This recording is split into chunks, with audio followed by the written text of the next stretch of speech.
Hello everyone, CGPSC ABCD में आप सभी का स्वागत है। इस वीडियो के अंदर हम छत्तीसगढ़ सहकारिता अधिनियम 1960 और बैंकिंग संबंधी महत्वपूर्ण 25 प्रश्नों को देखेंगे। जैसे कि आप सभी को पता है कि इस छत्तीसगढ़ सहकारी बैंक भर्ती परीक्षा 2023 15 अक्टूबर को होने वाला है। ठीक है, 15 अक्टूबर को होने वाला है। तो मैंने सोचा कि क्यों ना इस अधिनियम से संबंधित 25 प्रश्नों का एक एमसीक्यू का सेट तैयार किया जाए। ठीक है, जिससे ये हो जाएगा कि आप सभी का तैयारी भी देखने को मिल जाएगा, कुछ नए क्वेश्चंस मिलेगा तो आपको उसका आंसर भी पता चलेगा और साथ ही साथ आपका प्रैक्टिस हो जाएगा। ठीक है, तो चलिए शुरू करते हैं। इसमें टोटल 25 प्रश्नों का एमसीक्यू टेस्ट है। इसमें आप करना ये है कि वीडियो को पॉज करना है और पॉज करने के बाद आंसर देना है और फिर दूसरे क्वेश्चन में जाना है और कमेंट करना है कि इसका आंसर क्या होगा। ठीक है, और वीडियो पूरा कंप्लीट होने के बाद आप बताएंगे कि 25 में से आपका कितना सही हो रहा है। ठीक है, चलिए शुरू करते हैं और बढ़ते हैं क्वेश्चन नंबर 1 की ओर। पहला प्रश्न है कि सहकारिता विभाग का मुख्य कार्य नहीं है धान उपार्जन, कृषि ऋण व्यवस्था, कृषक स्वास्थ्य व्यवस्था और सोसाइटी व्यवस्था। ठीक है, तो ऐसे ही करना, आपको वीडियो को पॉज करते जाना और आंसर देना है। मैं यहाँ पे एक्सप्लेनेशन नहीं करूँगा क्योंकि वीडियो लेंदी हो जाता है और बहुत सारे लोगों का कहना है, बहुत सारे लोगों का ऐसा कमेंट भी आता है कि सर वीडियो ज़्यादा लेंदी बना रहे हैं तो क्वेश्चंस का अमाउंट ज़्यादा होना चाहिए, नंबर ऑफ़ क्वेश्चंस ज़्यादा होना चाहिए। इसीलिए मैं सोचा कि अगर अभी तक तो आपने अच्छी खासी तैयारी कर ली होगी इस सब्जेक्ट का, और साथ ही साथ मैंने अपने चैनल में ऑलरेडी 9 वीडियोस जो है डाल के रखा है। ठीक है, वो 9 वीडियो में है, मैंने एमसीक्यू के माध्यम से आप सभी को एक्सप्लेन करके मैं समझाया हूँ। तो अगर अभी तक आपने वीडियो नहीं देखा है तो मैं रिक्वेस्ट करूँगा कि आप जाके वो सारे 9 वीडियो को ज़रूर देखें, इसके बाद यहाँ पे प्रैक्टिस कर सकते हैं। ठीक है, क्योंकि अब समय हमारे पास बहुत कम रह गया है, तो आप क्वेश्चन का प्रैक्टिस अधिक से अधिक करें। ठीक है, तो इसका आंसर क्या होगा? तो इसका आंसर होगा ऑप्शन नंबर सी, कृषक स्वास्थ्य व्यवस्था। यह सहकारिता विभाग के मुख्य कार्य में नहीं आता है कि जो कृषक है उनके स्वास्थ्य की व्यवस्था किया जाए। ठीक है, तो इसका आंसर ऑप्शन नंबर सी हो जाएगा। दूसरा प्रश्न है, छत्तीसगढ़ राज्य सहकारी दुग्ध महासंघ मर्यादित की स्थापना कब की गई थी? Very very important question. इसका आंसर आप एज अ वन लाइनर याद करिएगा, रखिएगा, बहुत ज़्यादा इंपॉर्टेंट है। ठीक है, तो 2001, 2005, 2013 या फिर 2017 कब? तो याद रखिएगा कि छत्तीसगढ़ राज्य सहकारी दुग्ध महासंघ की मर्यादित की स्थापना सन 2013 में हुआ था, इसीलिए इसका ऑप्शन नंबर सी जो है सही हो जाएगा। उम्मीद है आप सभी का भी इसका आंसर सही होगा। ठीक है, चलिए देखिए, कई बार से क्या होता है, कुछ क्वेश्चन में टाइपिंग मिस्टेक वगैरह हो जाता है जिसकी वजह से मैं गलत बता देता हूं, तो उसके लिए मुझे माफ़ी करना। और कुछ गलत हो तो प्लीज़ कमेंट में ज़रूर बताएंगे कि सर इसका आंसर ये होगा, क्योंकि भाई गलती इंसानों से ही होता है। कई बार से क्यों होता है कि मैं ड्यूटी से आने के बाद वीडियो को जनरली नाइट में आप सभी के लिए रिकॉर्ड करता हूं, इसीलिए नींद में कई बार से कुछ ऐसा हो जाता है। ठीक है, तो उसको आप मुझे भी करेक्ट करा देंगे तो बहुत अच्छा लगेगा। ठीक है, तो छत्तीसगढ़ राज्य सहकारी दुग्ध महासंघ मर्यादित की स्थापना सन 2013 ईस्वी में हुआ था, ऑप्शन नंबर सी सही हो जाएगा। ठीक है, तीसरा प्रश्न है कि वर्तमान में प्रदेश में कुल कितने प्रकार की पंजीकृत संस्थाएं हैं? 18 प्रकार की, 28 प्रकार की, 40 प्रकार की या फिर इनमें से कोई नहीं? तो याद रखिएगा, वर्तमान में प्रदेश में कुल 40 प्रकार की पंजीकृत संस्थाएं हैं। ठीक है, कितने? 40 प्रकार की। ठीक है, चलिए चौथा प्रश्न है कि इनमें से कहाँ जिला सहकारी केंद्रीय बैंक नहीं है? क्या बोल रहा हूँ, ऐसा भी क्वेश्चन हो सकता था कि निम्नलिखित में से कहाँ जिला सहकारी केंद्रीय बैंक स्थित नहीं है? रायपुर में, दुर्ग में, राजनांदगांव में या फिर रायगढ़ में? कहाँ जिला सहकारी केंद्रीय बैंक स्थित नहीं है, आपको ये बताना है। तो ऑप्शन नंबर डी याद रखिएगा, रायगढ़ के अंदर जिला सहकारी केंद्रीय बैंक नहीं है, बाकी इन तीनों जगहों पे है। ठीक है, चलिए पांचवा प्रश्न है कि इनमें से कौन सा नागरिक सहकारी बैंक वर्तमान में अस्तित्व में नहीं है? पहला, व्यावसायिक सहकारी बैंक मर्यादित रायपुर, नागरिक सहकारी बैंक मर्यादित रायपुर, रायगढ़ नागरिक सहकारी बैंक मर्यादित रायगढ़ या फिर भोरम देव नागरिक सहकारी बैंक मर्यादित कबीरधाम। इसका आंसर क्या होगा? तो ए बी सी तीनों ऐसे हैं जो अस्तित्व में हैं, लेकिन जो ऑप्शन नंबर डी भोरम देव नागरिक सहकारी बैंक मर्यादित कबीरधाम जो है वर्तमान में अस्तित्व में नहीं है, इसीलिए ऑप्शन नंबर डी हमारा सही हो जाएगा। ठीक है, चलिए छठवां प्रश्न। छठवां है कि पीपीपी मॉडल पर आधारित, ठीक है, पब्लिक प्राइवेट पार्टनरशिप कहते हैं, पीपीपी मॉडल पर आधारित प्रदेश का एकमात्र इथेनॉल प्लांट कहाँ स्थापित किया गया है? रायगढ़, सूरजपुर, कबीरधाम या फिर धमतरी। तो इसका आंसर आप सभी को शायद पता होगा, ऑप्शन नंबर सी जो है कबीरधाम के अंदर स्थित जो इथेनॉल प्लांट है, ठीक है, भोरम देव वाला जो सहकारी शक्कर कारखाना है, वहाँ पर गन्ने से एथेनॉल की उत्पादन किया जाएगा। तो वो जो है एकमात्र ऐसा एथेनॉल प्लांट होगा जो कि पीपीपी मॉडल पर आधारित है। ठीक है, याद रखिएगा। सातवां प्रश्न देखते हैं। सातवां प्रश्न है कि छत्तीसगढ़ सहकारी सोसाइटी अधिनियम 1960 को कुल कितने अध्यायों में बांटा गया है? ठीक है, प्रत्येक अधिनियम को कुल अध्यायों और कुल धाराओं में बांटा जाता है। तो इसको अगर देखेंगे तो कितने अध्याय में इस अधिनियम को बांटा गया है? 9 अध्याय, 10 अध्याय, 11 अध्याय या फिर 12 अध्याय? कितने अध्यायों में बांटा गया है? इसका आंसर मैं पहले भी इस क्वेश्चन को करा चुका हूँ थ्योरी जब मैं ले रहा था, तो याद रखिएगा ऑप्शन नंबर सी। छत्तीसगढ़ सहकारी सोसाइटी अधिनियम 1960 में कुल 11 अध्याय हैं। ठीक है, कुल 11 अध्याय। कोई कमेंट करके बताएगा क्या कि कुल धाराओं की संख्या कितनी है? ठीक है, कुल कितनी धाराएं हैं? कमेंट करके इसका आंसर बताएंगे कितनी धाराएं हैं।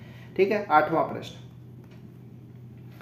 आठवां प्रश्न है कि केंद्रीय सोसाइटी की परिभाषा अधिनियम की कौन सी धारा में उल्लेखित है? धारा 1, धारा 2, धारा 3 या फिर धारा 4? किस में उल्लेखित है? जैसे कि मैं पहले भी बता चुका हूं कि केंद्रीय सहकारी सोसाइटी छत्तीसगढ़ सहकारी सोसाइटी अधिनियम 1960 की जो धारा संख्या, ठीक है, धारा संख्या 2 है, वो पूर्णतः परिभाषाओं के लिए बनाया गया है। ठीक है, जिसमें तरह तरह के जो परिभाषाओं का वर्णन किया गया है, जो टर्मिनोलॉजी है इस पूरे अधिनियम के अंदर उसको परिभाषित किया गया है। इसीलिए इसका आंसर ऑप्शन नंबर बी होगा, धारा 2। धारा 2 के अंतर्गत ही, ठीक है, मतलब अध्याय 1 की धारा 2 के अंतर्गत केंद्रीय सोसाइटी की परिभाषा किया गया है, इसीलिए इसका आंसर ऑप्शन नंबर बी हो जाएगा। ठीक है, चलिए नौवां प्रश्न। नौवां प्रश्न है कि अधिनियम के अनुसार रजिस्ट्रीकृत सोसाइटी का उद्देश्य है। क्या क्या उद्देश्य है? पहला, सहकारिता शिक्षा देना। दूसरा, सहकारी सेवाओं का प्रशिक्षण देना। सहकारी संस्थाओं पर नियंत्रण रखना या फिर रिजर्व बैंक को निर्देशित करना। केवल एक और दोनों, 1, 2, 3 तीनों या फिर उपरोक्त सभी? बताइए इसका आंसर क्या होगा?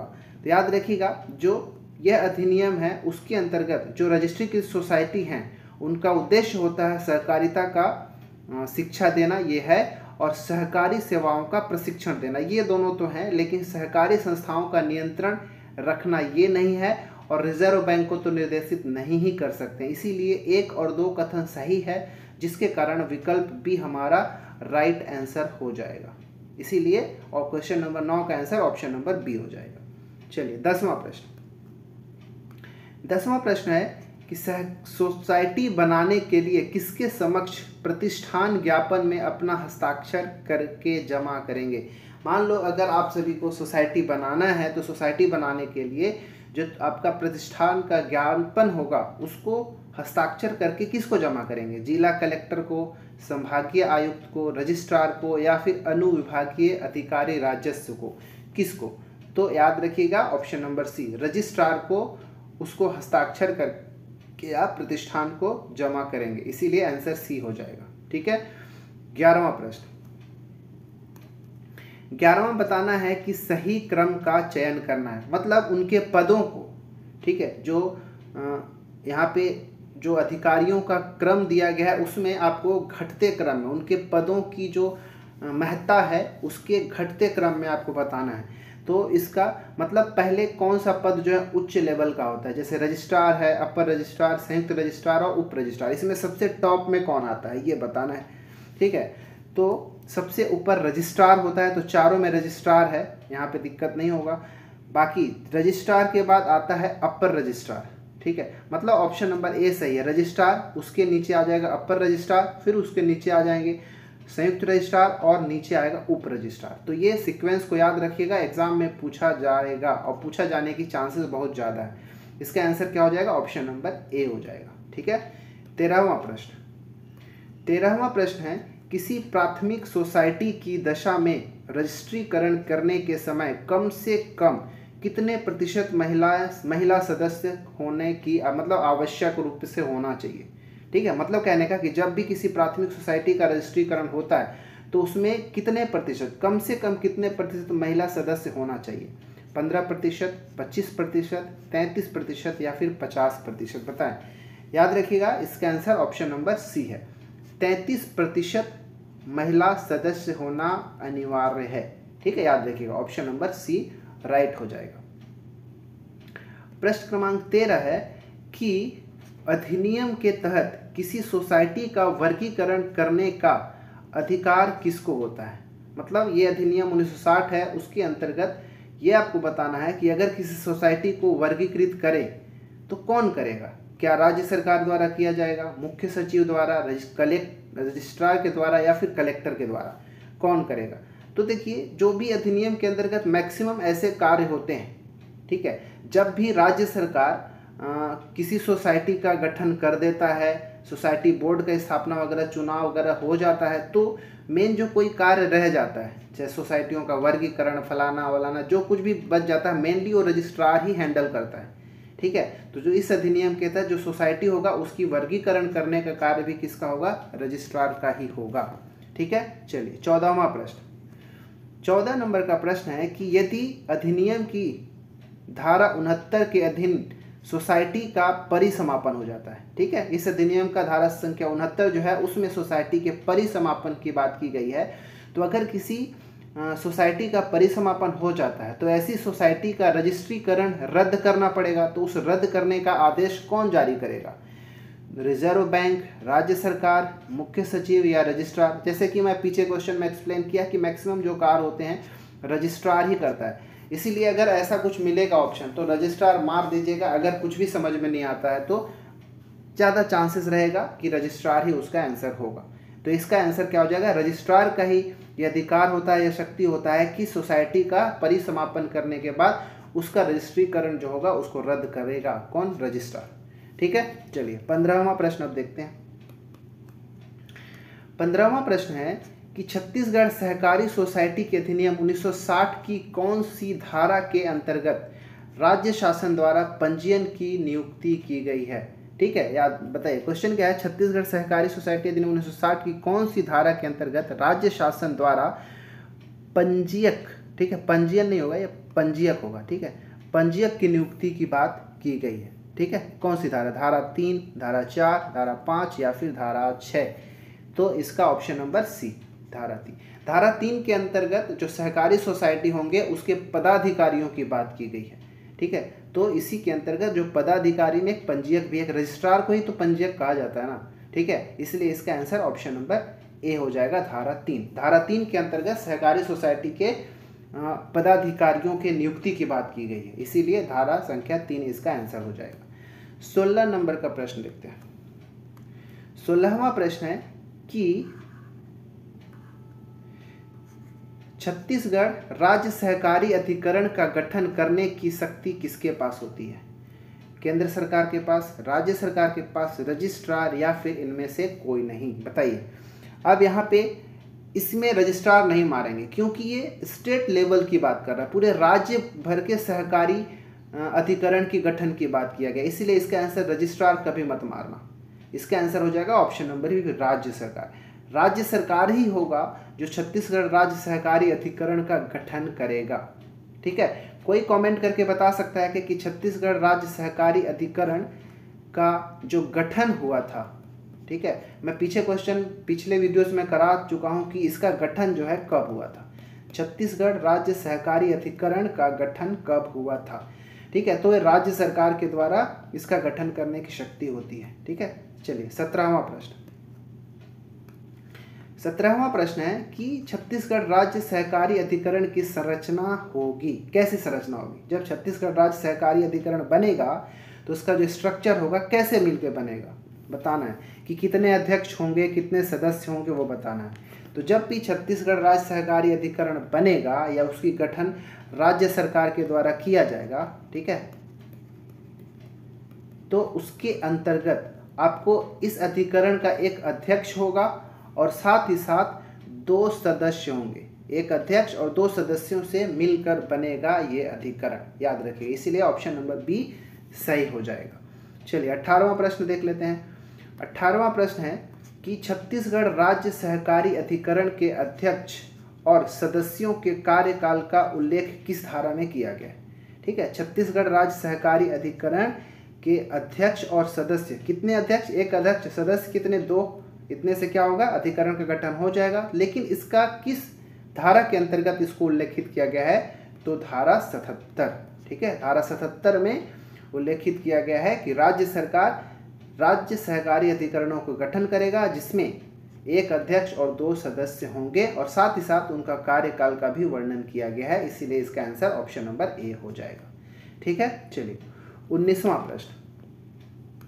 19वां प्रश्न है बैंकिंग विनियमन अधिनियम 1949 या फिर कह लीजिए बैंकिंग रेगुलेशन एक्ट 1949 कब लागू किया गया था? Very very important question, direct आपसे 1 लाइनर पूछा जा सकता है। 16 मार्च 1949, 25 मार्च 1949, 1 मार्च 1966 या फिर 16 मार्च 1966। इसका आंसर आपको पता होगा ऑप्शन नंबर ए, क्योंकि मैं पहले भी करा चुका हूं।